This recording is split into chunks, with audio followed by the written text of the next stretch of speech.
안녕하세요. 여러분의 신앙생활에 질문을 던지는 채널 이단아TV의 이단아입니다. 오늘은 성가대에 대한 이야기를 좀 해보려고 합니다. 성가대는 하나님께 찬양을 올려드리기 위해 조직된 모임이에요. 일부 교회에서는 찬양대라는 말을 쓰기도 하지만 편의상 성가대라고 부를게요. 어느 정도 규모가 되는 교회 중에 성가대가 없는 교회는 아마 없을 겁니다. 대개 주일 예배를 살펴보면 설교 전에 성가대 찬양을 합니다. 찬양이 끝나면 담임 목사님의 단골 멘트가 등장하죠. 우리 성가대 정말 잘하죠. 혹은 은혜로운 찬양 감사합니다. 이런 말들이요. 저는 어렸을 때부터 수백 번, 수천 번의 예배를 드려왔고 이런 상황이 굉장히 자연스럽다고 생각해 왔어요. 근데 어느 순간 이게 맞나? 라는 생각이 점점 들기 시작했습니다. 아까 제가 성가대를 하나님께 찬양을 올려드리기 위해 조직된 모임이라고 말씀드렸죠. 그럼 찬양을 듣는 분은 누구일까요? 바로 하나님이십니다. 그렇다면 그 찬양에 대해 평가할 수 있는 유일한 분은 하나님이신 거예요. 근데 예배 시간을 가만히 들여다보면 그 찬양을 사람들이 감상하고 판단한다는 사실을 발견할 수 있어요. 먼저 설교를 앞둔 담임 목사가 설교 전에 강단에 올라 찬양을 판단하는 일이 비일비재합니다. 아까 말씀드렸다시피 대개 성가대 찬양이 끝나면 담임 목사가 강단에 올라서 우리 성가대 정말 잘하죠 라면서 흐뭇해해요. 그러면 성도들이 아멘 하면서 따라 웃습니다. 목사나 성도들이나 그런 판단을 하는 것에 대한 거리낌이 전혀 없어요. 사무엘상 16장 7절에 나와 있는 말씀처럼 하나님께서는 사람의 외모가 아니라 중심을 보는 분입니다. 성가대가 얼마나 감미롭게 찬양을 했는지 혹은 삑사리 같은 형식적인 실수는 하지 않았는지 하나님께서는 그런 것들에는 관심이 없으세요. 오히려 얼마나 진심을 담아 찬양했느냐를 가장 중요하게 생각하실 겁니다. 이런 맥락에서 마음은 겉으로 드러나지 않기 때문에 그 어떤 사람도 찬양에 대한 평가를 내릴 수 없고 내려서도 안 됩니다. 근데 현실은 어떤가요? 목사는 성가대의 찬양을 듣고 나서 자기가 잘하느니 마느니 평가질하고 있고 성도들도 그런 담임 목사의 말에 고개를 끄덕이며 동조하고 있습니다. 그리고 그런 상황을 전혀 문제라고 인식하지 못하고 있어요. 이렇게 된 원인은 목사와 성도들이 무의식적으로 성가대는 찬양을 부르는 사람들 그리고 목사나 성도들은 찬양을 감상하는 사람들이라고 생각하기 때문입니다. 그러니까 성가대 찬양이 끝나고 나면 어떻게 해요? 잘한다고 박수 치는 거예요. 마치 콘서트장에서 가수가 노래 부르고 나면 박수 치는 것처럼요. 성가대 대원들도 칭찬받으면 뿌듯해하면서 좋아합니다. 이건 뭐 주객이 전도돼도 정도가 있어야지. 하나님이 그걸 보시면 얼마나 황당하고 기가 막히겠습니까? 한국교회 목사와 성도들은 찬양을 감상하는 사람들이 아니라 성가대와 마찬가지로 찬양을 부르는 사람들이어야 해요. 찬양을 듣는 분은 오직 하나님 한 분이시기 때문입니다. 찬양은 성가대가 하지만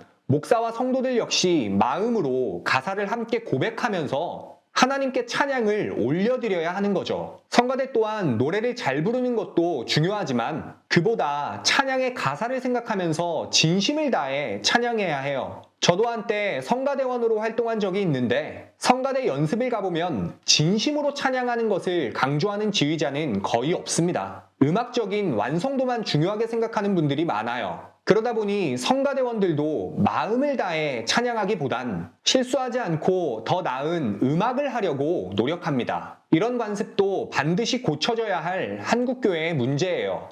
일부 교회에서는 이런 문제가 더 심각하게 나타나는 곳들도 있습니다. 찬양 경연대회, CCM 경연대회, 성가 합창제 같은 행사를 여는 교회들이에요. 제가 개교의 담임 목사들을 가만히 보면 교회 규모에 따라서 목사들의 욕심이 진화를 합니다. 일단 교회가 작을 때는 교회 건축이 가장 큰 목표였다가 교회 건축을 하고 성도들이 모여서 꽤 여유가 있는 교회가 되면 목사들이 성가대에 엄청 욕심을 내요. 대형 교회들 같은 경우에는 거의 오케스트라를 만들어서 이 교회, 저 교회 다니면서 실력을 뽐냅니다. 그러면서 몇 달에 한 번씩 찬양 관련 행사를 열어요. 말로는 하나님께 영광을 돌린다고 하지만 실제 하고 있는 꼴을 보면 그냥 우리 성가대 이 정도로 잘해요. 자랑하는 겁니다. 아니 저는 솔직히 목사들이 생각이란 걸 하고 사는지 잘 모르겠어요. 무슨 찬양으로 경연을 합니까? 미쳤어요? 찬양을 하나님 외에 감히 누가 판단을 합니까? 차라리 노래 경연대회라고 하고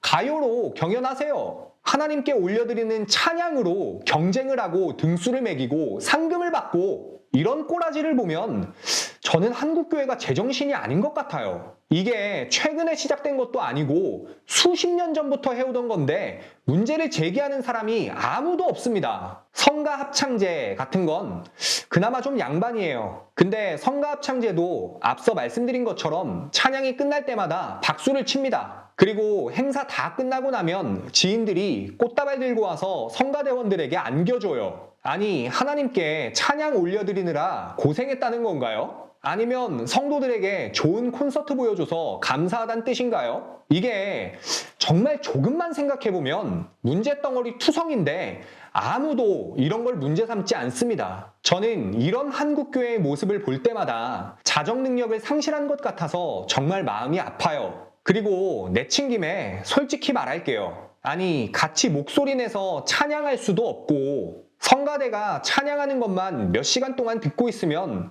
솔직히 더럽게 졸려요. 이건 루치아노 파바로티가 와서 찬양해도 똑같습니다. 신학생 시절에 주일날이면 하루 종일 중노동하고 저녁에 성가합창제 참석해서 듣고 있으면 하나님께서 잠을 주십니다. 마귀가 아니고 하나님이 잠을 주시는 거예요. 피곤해 쩔어 있는 사람이 졸음이 와야 정상이지 안 오면 그게 비정상 아닙니까? 근데 만에 하나 예배 시간에 졸면 끝나고 나서 신학생 선배들에게 갈굼당합니다. 진짜 미치는 줄 알았어요.